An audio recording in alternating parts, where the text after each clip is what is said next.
6월 6일 새벽 예배를 시작하겠습니다. 사도신경으로 우리의 신앙을 고백하겠습니다. 나는 전능하신 아버지 하나님, 천지의 창조주를 믿습니다.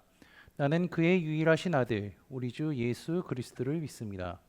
그는 성령으로 잉태되어 동정녀 마리아에게서 나시고 본디오 빌라도에게 고난을 받아 십자가에 못 박혀 죽으시고 장사된 지 사흘 만에 죽은 자 가운데서 다시 살아나셨으며 하늘에 오르셔 전능하신 아버지 하나님 우편에 앉아 계시다가 거기로부터 살아있는 자와 죽은 자를 심판하러 오십니다.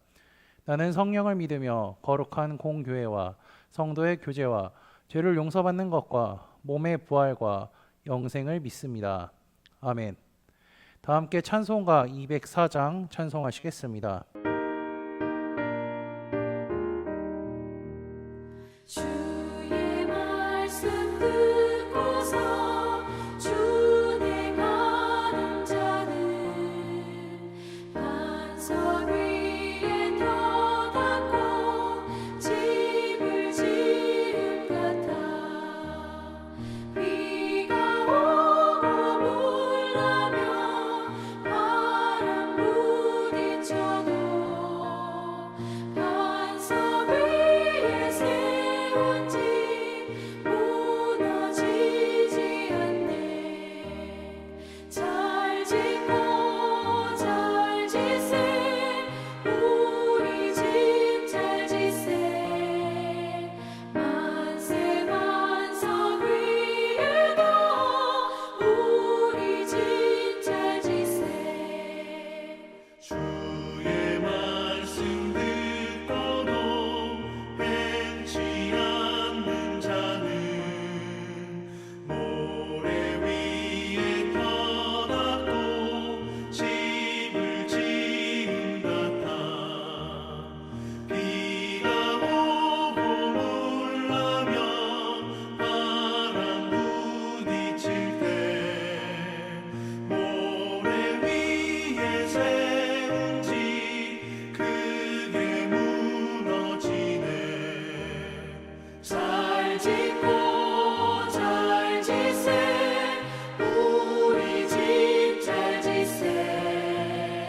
만세 반석 위에도 우리 집 잘 지세. 세상 모든 사람들 집을 짓는 자니 반석 위가 아니면 모래 위에 짓네. 우리 구주 오셔서 지은 상을 줄때 세운 공로 따라서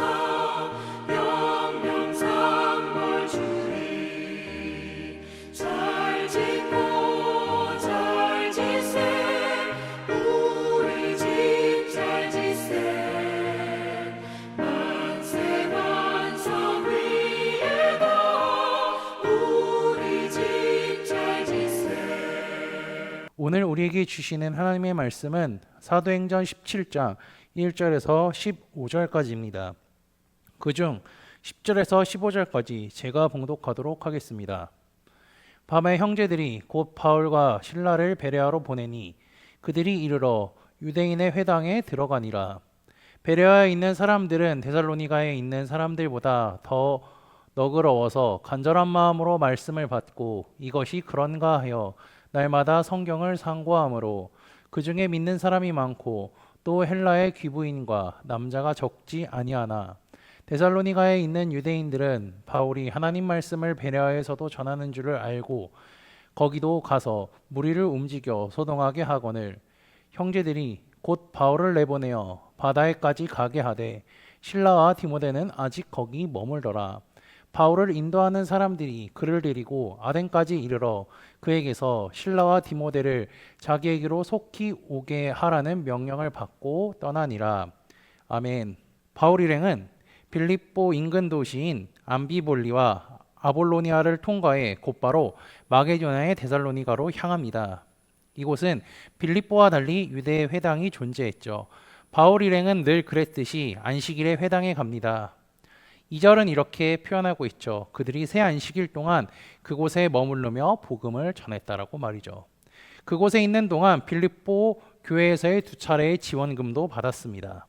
회당에 들어간 바울은요, 성경을 가지고 유대인들과 토론했습니다. 그들이 그리스도의 고난과 관련된 이야기를 했던 것으로 보아 이사야 본문을 다뤘을 가능성이 높습니다. 바울은 성경을 근거해 그리스도의 고난과 죽음, 부활을 자세히 설명하고 증명합니다. 증명을 쭉 한 후에 바울은 그 그리스도가 곧 예수님이라고 강력하게 선포합니다. 특히 그의 고난과 죽음과 부활이 모두 하나님이 행하셨다는 것을 강조하죠. 사람들은 바울의 탁월한 성경 지식과 해석에 감탄했고요. 더욱이 그 메시아가 예수님이라는 사실에 더욱 놀랐을 것입니다. 회당에서 상당수의 경건한 헬라인들과 귀부인들이 바울이 전한 복음을 접합니다. 앞서 비시디아 안디옥에서도 귀부인들이 등장했는데요. 그때에는 바울과 반대파인 유대인들에게 선동되어서 그를 쫓아냈지만 여기서는요, 복음에 긍정적인 반응을 가진 인물로 소개됩니다. 데살로니가의 귀부인들은요, 로마에서 퇴역한 장성들의 부인일 가능성들이 이제 높고 거의 그들이라고 추측합니다. 한편 회당 공동체에서 호의적이었던 지역 유지들이 순식간에 낯선 외지인들에게 마음을 주는 것을 보고서 현지 유대인들은요, 몹시 불편했습니다. 마음속에 시기와 질투가 끌어올라서 바울이 전한 복음이 귀에 들어오지도 않았죠. 그들은 어떻게든 바울이랑을 쫓아내려고 무력을 이용합니다. 이들은 복음을 전하는 자들에게 늘 일관적으로 대처하는 것을 우리는 확인할 수가 있는데요. 유대인들은 지역 장터를 배회하는 불량배들을 동원하여서 도시를 소란하게 만듭니다. 그들의 명분은요, 바울 일행이 천하를 어지럽게 했다고 얘기를 하는데 실제로는 어지럽게 하는 것은 누구죠? 불량배들입니다. 심지어 바울 일행을 억지로 잡아 끌어내기 위해서 야손의 집에 무단 침입까지 하죠. 이 성경 본문에서는 야손이 갑자기 등장하지만요, 그는 초대교회 성도들 사이에서는 매우 친숙했던 인물일 것입니다. 아마도 그는 바울의 설교를 통하여서 복음을 받았고 바울과 신라를 보호했던 사람일 것이죠. 불량배들이 야손의 집에서 2사람을 찾지 못하자 야손과 또 다른 형제들을 읍장에게 끌고 가서 도시를 어렵게 동조한 사람들이라고 고발하고요, 그들을 잡으라고 시위합니다. 그렇게 한 이유는요, 먼저 가이사의 명을 어겼다고 하고요, 둘째는 이들이 가이사가 아닌 예수를 왕이라고 말했다고 하죠. 이러한 불법을 조장한 바울과 신라와 함께 그 내용을 다른 사람들에게 전했다고 하면서 야손과 형제들을 이 나라를 반역한 반역자로 몰아세웁니다. 이 유대인들이 동원한 불량배들의 주장에 읍장들이 동요합니다. 정말 황제를 부정하고 사회질서를 교란하며 폭동을 야기한다면요, 심각하게 다뤄져야 했기 때문이죠. 하지만 사건은 생각보다 심각하게 다뤄지지 않았습니다. 약식 재판이 있었지만 야손과 형제들은 보석금을 지불하고 풀려납니다. 이 사건은 많은 싸움 중에 하나님의 복음을 너희에게 전했다고 하면서 데살로니가전서 2장에서도 바울이 회상하고 있습니다. 그 싸움은 바울과 신라뿐 아니라 복음으로 돌아온 데살로니가 성도들의 싸움이기도 하죠. 바울이 동족 유대인들에게 고난을 당한 듯 데살로니가의 이방 성도들 역시 동족 이방인들로부터 급심한 핍박을 받았습니다. 핍박을 받았지만요, 이 핍박을 받았다는 것이 또 어떤 것을 의미하냐면 데살로니가 교회가 얼마나 건강한지 보여주기도 합니다.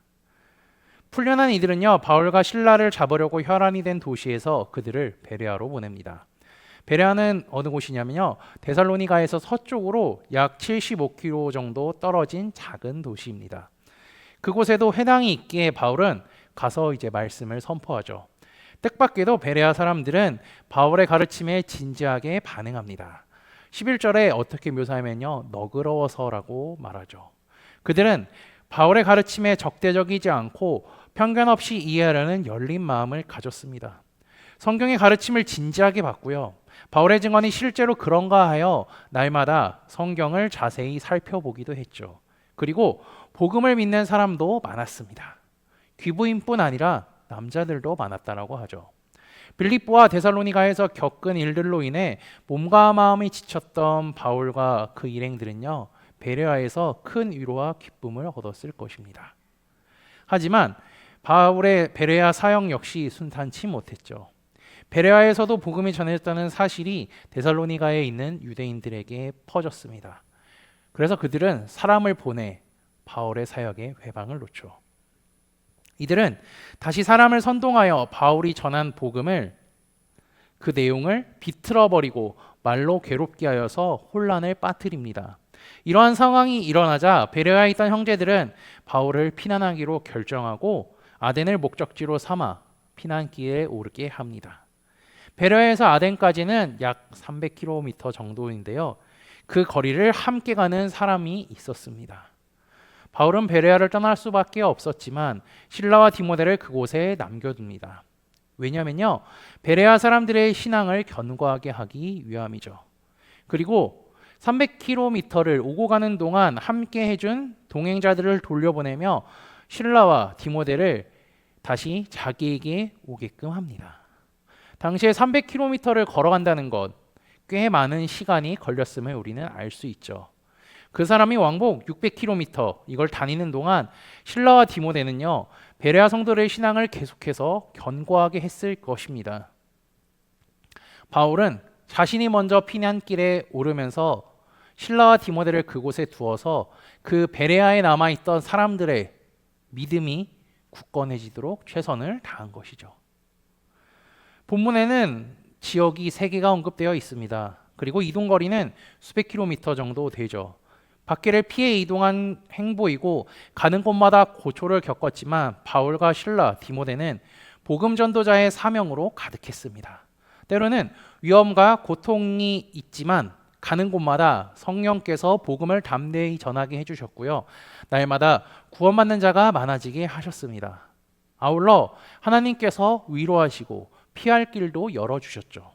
그들에게는 하나님이 이끄시고 동행하시는 삶을 살았다고 할 수 있습니다. 우리도 마찬가지입니다. 복음으로 구원받고 하나님의 자녀가 된 사람들은요, 하나님께서 이끄시고 동행하십니다. 그러기에 어떠한 상황이 온다 할지라도 늘 감사할 수밖에 없죠. 바울과 실라, 디모데가 늘 하나님의 이끄심과 동행하심으로 복음을 전하며 살았던 것 같이 우리 코너스톤 믿음의 형제 자매들도 하나님의 이끄심과 동행하는 삶을 살아가시기를 주님의 이름으로 축복합니다. 다 함께 찬송가 431장 찬양하시겠습니다. 주 안에 기쁨인데 주 안에 살자. 주 안에 평안인데 주 안에 살자. 불안이 연기처럼 스며들어도 주 안에 사는 마음 기쁨 넘치네. 주 안에 사랑있네. 주 안에 살자. 주 안에 소망있네. 주 안에 살자. 검푸른 성난파도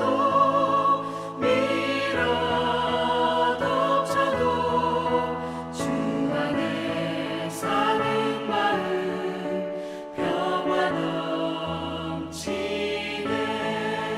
주 안에 영생있네. 주 안에 살자. 주 안에 천국있네.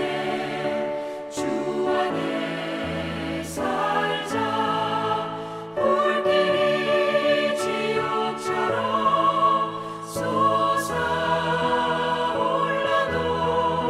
주 안에 사는 마음 생명 넘치네. 다 함께 기도하시겠습니다. 하나님 아버지 감사합니다. 오늘도 새 하루를 허락하시고 하나님을 예배할 수 있게 하심에 감사합니다. 나를 구원하시고 나를 사랑하시는 주님, 나의 삶을 인도하여 주옵소서. 그래서 하나님께서 이끄시는 삶, 동행하는 삶을 살아가게 하옵소서. 지난주의 말씀을 기억하며 기도합니다. 예루살렘은 아브라함이 순종의 제단을 쌓았던 곳임을 말씀을 통해 깨닫게 하시니 감사합니다. 그곳에서 아브라함은 하나님께서 약속으로 주신 이삭을 바치는 것에 온종으로 순종했습니다.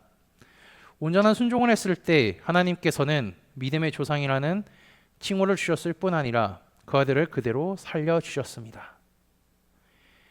하나님, 우리도 아브라함을 따라 하나님 말씀에 온전히 순종하는 삶을 살아가도록 인도하여 주옵소서. 바울의 사역 가운데 어려움과 고난이 늘 함께했습니다. 그러나 포기하지 않았습니다. 늘 복음의 기쁨과 감격이 넘쳤고 성령 충만한 삶을 살았습니다. 복음을 전하는데 하나님의 인도하심과 보호하심을 경험했습니다. 하나님, 나의 삶을 인도해 주옵소서. 늘 하나님으로 충만한 삶을 살아가게 하시며 복음을 전하기에 힘쓰는 자가 되게 하옵소서. 나의 삶을 주장하시고 내 삶의 주인 되신 예수 그리스도의 이름으로 기도합니다. 아멘. 이 시간 합심으로 기도할 제목들을 나눕니다. 먼저 형제 자매들의 고통에는 질병, 가족권, 경제, 자녀 등을 위해 기도하시고요. 두 번째는 복음을 듣고 구원받는 사람이 많아지기를 위해 기도하시기 바랍니다. 그리고 지난주일 들었던 말씀을 기억하며 기도하시고 교회를 이끌어 가시는 담임 목사님과 사역자들을 위해 기도해 주시기 바랍니다. 소그룹 원들을 위해 각자 가지고 계신 기도의 제목들을 놓고 기도하시기를 바라며 오늘도 주 안에서 승리하십시오.